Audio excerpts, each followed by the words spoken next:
On top of everything else, Joe Biden really has proven to be a very nasty and vicious racist. He's been a racist. Whether you like it or don't like it, I happen not to like it. Most of the people in this room happen to not like it. And if somebody does like it, they're not supposed to be here. Biden spent years palling around with notorious segregationists. You know that. He boasted that his home state was a slave state. He was very proud of that. He thought it was great. If you go back and look at his body language and the way he said it, he was very proud of it. He said that he didn't want his children to grow up in a, quote, racial jungle. I don't want my children in a racial jungle.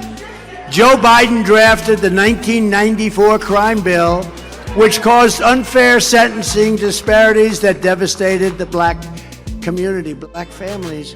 Cory Booker called Biden the architect of mass incarceration. Remember this.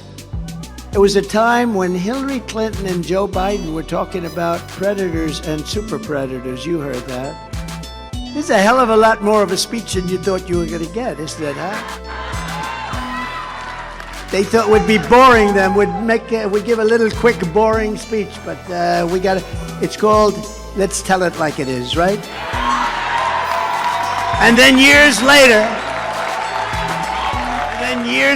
in an act of stolen valor, Crooked Joe had the nerve to falsely portray himself as a hero of the civil rights movement, which was so false.